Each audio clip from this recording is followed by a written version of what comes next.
This is very awkward. Hello everyone. Basically, I am on here filming this to tell you guys that I have an eating disorder.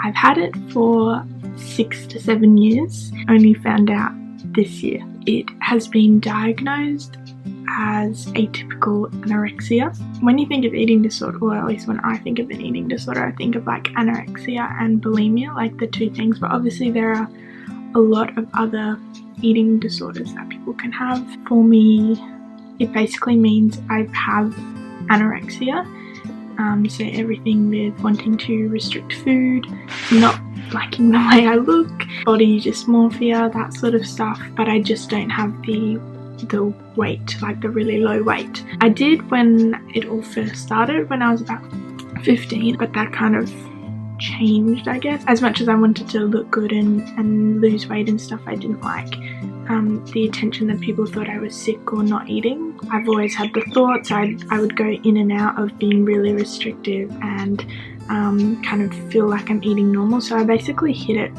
from myself. I never thought that I would have an eating disorder.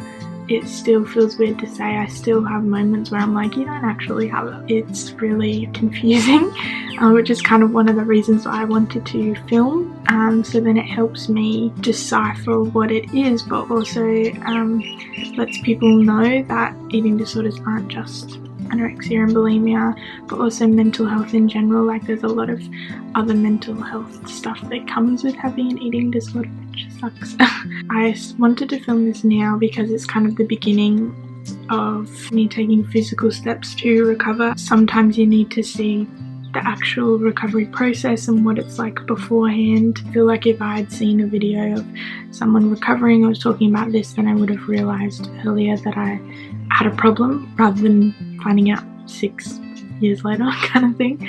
I had a panic attack at work last year. With everyone speaking out about it, I never thought that mine was really bad. I never really knew exactly what it was. So I ended up seeing a doctor and then she referred me to a psychologist. But I didn't really connect well with the psychologist, though I didn't really understand that. People always said like, you might not like your psychologist, you might want to see someone else, but I didn't really understand that. And when we spoke, eating came up a little bit with the doctor and the psychologist, but not really that much. I found out that I find it very hard to open up to people, and I don't think I was opening up to her as much as I could have, and I accidentally missed an appointment and I just never went back.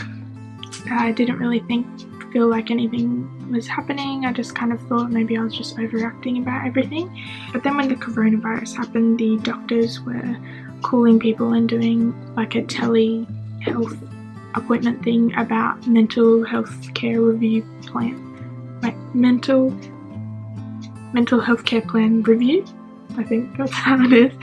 I had the talk with the doctor and she was like, I had a few blood tests and it just kind of freaked me out, like health things wise were coming up, and obviously my doctor kept asking me about like eating, like how are you eating, and I was feeling really what I now know is depression as well around that time. Like I had nothing to do, I just had no motivation, I didn't want to get out of bed, I didn't want to eat, I mean that's everything, but like I didn't want to see people. I felt like I was being crowded in a house, and just with everything that comes along with having an eating disorder, that was kind of just highlighted at that time. She was like, can I get you to see someone? And I was like, okay, it's probably like a good thing, maybe I'll just try.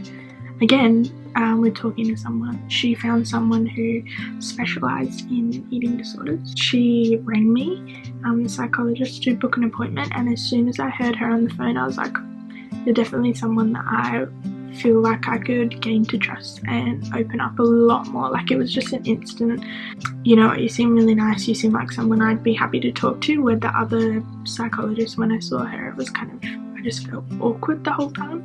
I saw her after the first session, she was like, you have an eating disorder. By the second session, we worked out that it was atypical anorexia. She keeps telling me like, Chelsea, you do know that you're sick. As I was saying before, there's just something inside of me that's like, Chelsea, you're fine. Like, stop overreacting. And also, I just want to shout out if that's the right word, shout out, give thanks to a friend who put out a video, Ashley Amber. She posted a video about body image and health, and she talked about how everyone in general has a lot of body insecurities, and she was just giving like tips and tricks of how she kind of gets through it. And I just remember watching the video and just crying through the whole thing, because it's always something that I've wanted to do, is film things like that, body positivity and mental health positivity, but I never thought that I was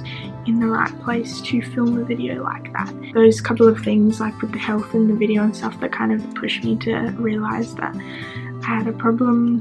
I want to be able to talk about those tough subjects and talk about the good subjects and talk about, just open up conversations about anything really. And I think for me to do that, I kind of have to get what's bothering me the most right now and what I'm going through right now. I have to get that out and start the conversation and bring people aware that eating disorders is a big thing. I also want to get in people's minds to feel your feelings. Feel your feelings. Because it's something that I really struggle with, because I feel like what I'm feeling isn't valid enough. I think that no matter what you go through, you don't necessarily have to have a disorder or an issue. Like, everyone feels anxiety, everyone has body image issues at some point, and I think it's a really big thing that you should just feel it and talk about it. I don't want it to be attention seeking, because that's the last thing I want, and I don't want it to just be awareness for this. I want it to be awareness for feelings in general. I might start vlogging some days, so that'll be on my other channel, just so you can see kind of day-to-day stuff, but also I will want to do like videos about certain things and certain like key points of the process on this channel. I'm sure you guys might have a lot of questions. If you comment them down below, I might do a Q&A in my next few videos. I'll do one. Briefly, what's happening now is, yeah, I'm seeing a psychologist. I have to have doctor's appointments, dietitian. I have to take iron tablets and a multivitamin tablet every morning. And then there is the big thing of medication. It's recommended for me to take, it's medication for like anxiety and depression, but it's mainly to take away a little bit of the anxiety away from when I'm eating. But yeah, it's something that I was really nervous about, and I might do like a whole video around it. I have to drink a lot more water and log my water. I think that's it. Yeah, as I said before, if you have any questions, don't forget to leave them in the comments below, and hopefully I can try and answer them. Remember to feel your feelings. I'll see you either in my next video on this channel or in a vlog on my other channel. Bye.